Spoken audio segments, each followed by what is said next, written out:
దక్షిణ భారతదేశంలోని ప్రసిద్ధ పుణ్యక్షేత్రాల్లో ఒకటైన బెజవాడ ఇంద్రకీలాద్రి. ఇక్కడ కొలువు తీరిన తల్లి కనకదుర్గమ్మ అఖిలాంధ్రకోటి బ్రహ్మాండాలను కాపాడుతూ బెజవాడలోని ఇంద్రకీలాద్రిపై కొలువైంది. కోరిందే తడువుగా భక్తులు కోరుకునే ప్రతి కోరికను తీర్చే అమ్మగా ప్రసిద్ధి చెందింది. అలాంటి అమ్మవారి సన్నిధిలో శరన్నవరాత్రుల ఉత్సవాలు మొదలయ్యాయి.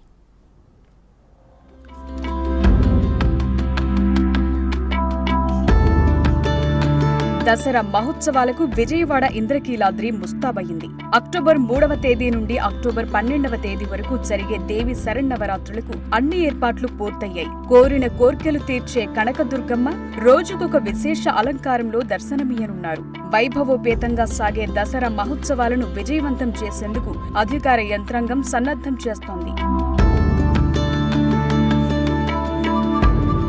భారతదేశంలోని పుణ్యక్షేత్రాల్లో ఎంతో ప్రసిద్ధిగాంచిన క్షేత్రం దుర్గా మల్లేశ్వర స్వామి క్షేత్రం. కృష్ణానది తీరాన దుర్గాదేవి వెలసిన కొండను ఇంద్రకీలాద్రిగా పిలుస్తారు. విజయుడు నడయాడిన నేల, పరమశివుడి గురించి పార్థుడు ఘోర తపస్సు చేసిన పవిత్రమైన ప్రదేశంగా పేరుగాంచింది. దుష్ట సంహారం చేసిన దేవి స్వయంభుగా వెలసి దుర్గమ్మగా సేవించబడుతోంది. నిత్యం కనకదుర్గమ్మ సన్నిధిలో సుప్రభాత సేవ, అభిషేకాలు, కుంకుమ పూజలు, యజ్ఞయాగాలు నిర్వహిస్తుంటారు. ముఖ్యమైన పండుగలు, ఉత్సవాలను ఘనంగా నిర్వహిస్తుంటారు. కోట్లాది మంది జరుపుకునే దసరా మహోత్సవాలు దుర్గమ్మ సన్నిధిలో దేదీప్యమానంగా జరుపుతుంటారు. నవరాత్రుల్లో రోజుకొక అలంకారంలో దర్శనమిచ్చే అమ్మవారి దర్శనం కోసం భక్తులు తండోపతండాలుగా దేశం నలుమూలల నుండి తరలివస్తారు. ఈ ఏడాది కూడా దసరా మహోత్సవాలకు భక్తుల తాకిడి బాగా పెరగనుంది. 10 రోజుల పాటు జరిగే శరన్నవరాత్రులకు రాష్ట్రం నుంచే కాకుండా పక్క రాష్ట్రాల నుంచి భక్తులు లక్షల సంఖ్యలో తరలివస్తారని ఏర్పాట్లు చేశారు.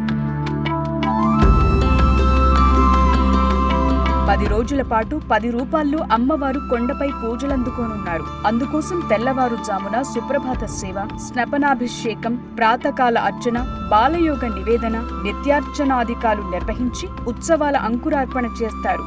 మొదటి రోజు అంటే 3వ తేదీ నుంచి చివరి రోజైన అక్టోబర్ 12న విజయదశమి వరకు అమ్మవారు ఆయా రూపాల్లో దర్శనమిస్తారు. విజయదశమి నాడు ప్రదోష కాలంలో కృష్ణానదిలో ప్రత్యేకంగా అలంకరించిన హంసవాహనంపై తెప్పోత్సవం జరిపేందుకు నిర్ణయించారు. దసరా రేపటి నుంచే ప్రారంభం కానుంది. ఇవాళకి ఏర్పాట్లన్నీ కూడా అధికారులందరూ పర్యవేక్షించడం కానీ ఇక్కడ ఏర్పాట్ల గురించి సమీక్షలు నిర్వహించి ఇప్పటికి సంబంధించిన భక్తులకు కూడా ఇప్పటివరకు ఏర్పాట్లన్నీ కూడా పూర్తి చేయడం జరిగింది. దీనికి సంబంధించి మనతో పురాణ పండితులు మాట్లాడడానికి అయితే సిద్ధంగా ఉన్నారు. ఏంటి చెప్పండి, అమ్మవారిని ఈ 9 రోజులు ఎలాంటి అలంకరణలు చేయబోతున్నారు? అమ్మవారి యొక్క స్వరూప అలంకరణ బాలా త్రిపుర సుందరీదేవి రూపంగా మొదటి రోజున, ఆ తర్వాత గాయత్రీదేవి, ఈ విధంగా మరి చివరి విజయదశమి వచ్చేటప్పటికి అమ్మవారు రాజరాజేశ్వరి స్వరూపంతో మనకు దర్శనమిస్తారు.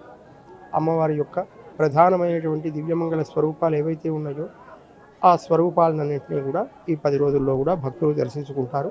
లాస్ట్ ఇయర్ అయితే ఆ బాలా త్రిపుర సుందరీదేవి మనకు ప్రత్యేకంగా అమ్మవారి అలంకరణ అన్నిటిలో అదొకటి స్పెషల్గా. ఈసారి అమ్మవారి అలంకరణ బాలా త్రిపుర సుందరీదేవి ఉండబోతుంది, లేకపోతే ఎలాంటి? అమ్మవారి యొక్క ఈ నవరాత్ర విశేషాలు పెద్దలందరూ కూడా శాస్త్రజ్ఞులు పూర్తిగా నిర్ణయించి అమ్మవారికి ఎలా కార్యక్రమాలు నిర్వహించాలనేటువంటి విషయంలో చక్కటి నిర్ణయం తీసుకొని ఆ విధంగా జరుపుతారు. శ్రీమాత్రే నమః. ఈ పరిస్థితి మొత్తం మీద అమ్మవారి అలంకరణలు అయితే కనుక ఈసారి కూడా ప్రత్యేకంగా బాల త్రిపుర సుందరీదేవితో ప్రారంభం కానున్నాయి. ఏదైతే మూలా నక్షత్రం రోజు అయితే కనుక ఖచ్చితంగా భక్తుల రద్దీ ఎక్కువగా ఉండే అవకాశం ఉంటుంది. కాబట్టి ఆ రోజు కూడా అమ్మవారికి ధూప దీప నైవేద్యాలతో అయితే ఆ రోజు ప్రత్యేక పూజలు అయితే నిర్వహించే అవకాశం అయితే ఉంది. ఏర్పాట్లన్నిటితో పాటు కూడా అర్చకులందరూ కూడా దసరా శరన్నవరాత్రులకు సంబంధించి కూడా అందరూ సంసిద్ధంగా ఉన్నారు. భక్తులకి ఎటువంటి ఆటంకాలు జరగకుండా అయితే కనుక ఇక్కడంతా జరిగే అవకాశం అయితే ఉంది. అమ్మవారికి సంబంధించి అయితే పూజా కార్యక్రమాలను అయితే కనుక ఎప్పటికప్పుడు ఏం చేయాలి, ఫస్ట్ డే నుంచి అయితే కనుక 9వ రోజు వరకు కూడా మొత్తం అన్ని కూడా పూజా కార్యక్రమాలు ఏం చేయాలి అనేది అయితే కనుక మనతో చెప్పిన పరిస్థితి ఉంది. దసరా మహోత్సవాల్లో భాగంగా భక్తుల కోసం ప్రత్యేకంగా క్యూ లైన్లు ఏర్పాటు చేశారు అధికారులు. అంతేకాకుండా ఉచిత దర్శనం, టికెట్ దర్శనంతో పాటు ఆన్లైన్లో టికెట్ పొందే ఏర్పాటు చేశారు. దసరా మహోత్సవాల సందర్భంగా దేవాదాయ శాఖతో పాటు వివిధ శాఖల అధికారులు, వైదిక కమిటీ పలుమార్లు సమన్వయ సమావేశాలు నిర్వహించారు. అన్నం పరబ్రహ్మ స్వరూపం. 10 రోజుల పాటు జరిగే దసరా మహోత్సవాల్లో అన్నదానం, దేవుని ప్రసాదంకు ప్రాధాన్యత ఇవ్వనున్నారు. ప్రసాద విక్రయ కేంద్రాలు, అన్నదాన కౌంటర్లను సిద్ధం చేశారు. సుదూర ప్రాంతాల నుండి దైవ దర్శనానికి వచ్చే భక్తుల ఆకలి తీర్చేందుకు ఆలయ అధికారులు ఏర్పాట్లు చేస్తున్నారు.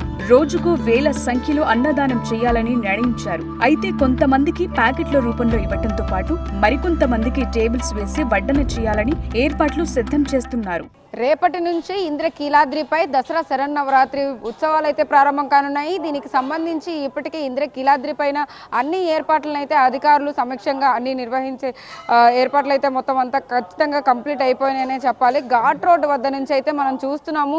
ఇక్కడ ఎంట్రీ దగ్గరే మనకి ఎంతో ఘనంగా అయితే కనుక చూడొచ్చు. ఆ ఎంట్రీ బోర్డు ఎప్పుడైతే మనకి సమాచార కేంద్రం దగ్గర నుంచి కూడా లోపలికి ఎంట్రన్స్ చూడొచ్చు ఎంత అందంగా అలంకరించారో. ఇక్కడ మొత్తం ఘాట్ రోడ్ వైపు నుంచి కూడా క్యూ లైన్ల పక్కన నుంచి భక్తులు విఐపి దర్శనాల అర్థం ఇటువైపు నుంచే వెళ్తూ ఉంటారు.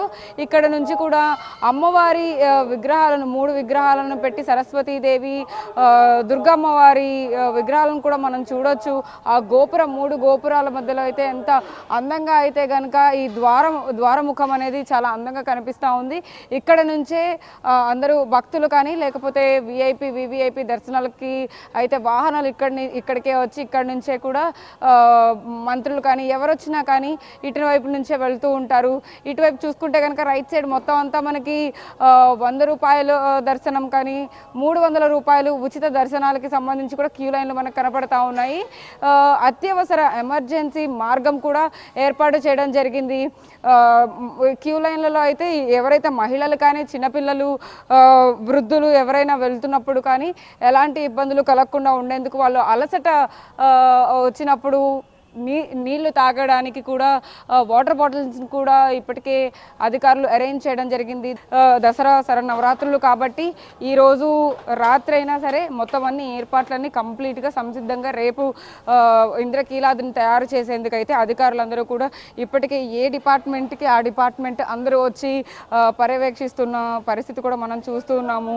ఇక్కడ ఎన్పిఆర్ డిపార్ట్మెంట్ దగ్గర నుంచి ప్రతి ఒక్క డిపార్ట్మెంట్ కూడా అక్కడ ఏర్పాట్లకు సంబంధించి ఎలాంటి ఇబ్బంది కలగకుండా ఉండేందుకు భక్తులందరికీ కూడా వచ్చి పర్యవేక్షించి త్రాగునీరుకి సంబంధించి కూడా ఏర్పాట్లు మనం చూస్తున్నాము. ప్రతి ఒక్కటి కూడా ఎంతో పర్ఫెక్ట్గా ఉండేందుకైతే కనుక ఈ 9 రోజులు భక్తులందరూ ఇబ్బంది పడకుండా ఉండేందుకైతే కనుక వాటి కోసం అన్నీ కూడా తగు చర్యలు తీసుకుంటూ ఉన్నారు. చాలాసార్లు అయితే కనుక తాగునీరుకు సంబంధించి కంప్లైంట్లు వచ్చిన నేపథ్యంలో ప్యాకెట్లకు బదులైతే వాటర్ బాటిల్స్ని ఈసారి దేవాదాయ శాఖ అందించబోతోంది. తాగునీరుకు సంబంధించి డ్రింకింగ్ వాటర్ అని ఒక బోర్డు పెట్టి అక్కడ ప్రత్యేకంగా అయితే కనుక వాటర్ స్టాల్స్ని అయితే ఏర్పాటు చేయడం జరిగింది. ఈ పందిరి దగ్గర నుంచి కూడా మొత్తం లోపల అమ్మవారిని దర్శించుకునేంత వరకు కూడా భక్తులకి ఎలాంటి ఇబ్బంది కలగకుండా ఉండేందుకైతే కనుక అధికారులు తగు చర్యలు అయితే తీసుకుంటూ వస్తున్నారు. దీనికి సంబంధించి ఇప్పటికే ఒక్కొక్క శాఖ నుంచి కూడా అందరూ మంత్రుల దగ్గర నుంచి దేవాదాయ శాఖ సిబ్బంది దగ్గర నుంచి కూడా ఎండోమెంట్ డిపార్ట్మెంట్ దగ్గర నుంచి మొత్తం అన్ని డిపార్ట్మెంట్లు పోలీస్ సిబ్బంది వరకు కూడా మొత్తం అంతా ఇటు కమిషనర్ కానీ ఇటు కలెక్టర్ కానీ ప్రతి ఒక్కళ్ళు కూడా అన్ని పర్యవేక్షించి ఇప్పటి వరకు కూడా ఏర్పాట్లన్నీ కూడా సమీక్షంగా జరిగేందుకైతే కనుక మొత్తం అంతా చూస్తున్నారు. రేపటి నుంచి అయితే ఇంద్రకీలాద్రి సుందరమానంగా అయితే తయారవబోతోంది. దీనికి సంబంధించి కూడా 9 రోజులు ఖచ్చితంగా అమ్మవారికి ఒక్కొక్క రోజు ఒక్కొక్క అలంకరణతో అయితే పూజలు జరుగుతాయి. దీనికి సంబంధించి పలు రాష్ట్రాల నుంచి కూడా దూర ప్రాంతాల నుంచి భక్తులందరూ కూడా అమ్మని దర్శించుకోవడానికి ఇక్కడికి వస్తుంటారు. కాబట్టి దీనికి ప్రతి డిపార్ట్మెంట్ దగ్గర నుంచి కూడా ఎక్కడికక్కడ అన్ని స్టేజ్ల దగ్గర కూడా ఎలాంటి ఇబ్బందులు కలగకుండా అయితే అన్ని ఏర్పాట్లు అయితే కనుక శరవేగంగా కొనసాగుతూ ఉన్నాయి. దసరా మహోత్సవాలకు భక్తులు ప్రత్యక్షంగా పరోక్షంగా సహకరించి విజయదశమిని విజయవంతం చేయాల్సిన అవసరం ఉంది. ప్రతి ఒక్కరికి దుర్గాదేవి ఆశీస్సులు లభించాలని ప్రార్థిద్దాం. అమ్మ దయ ఉంటే అన్నీ ఉన్నట్లే.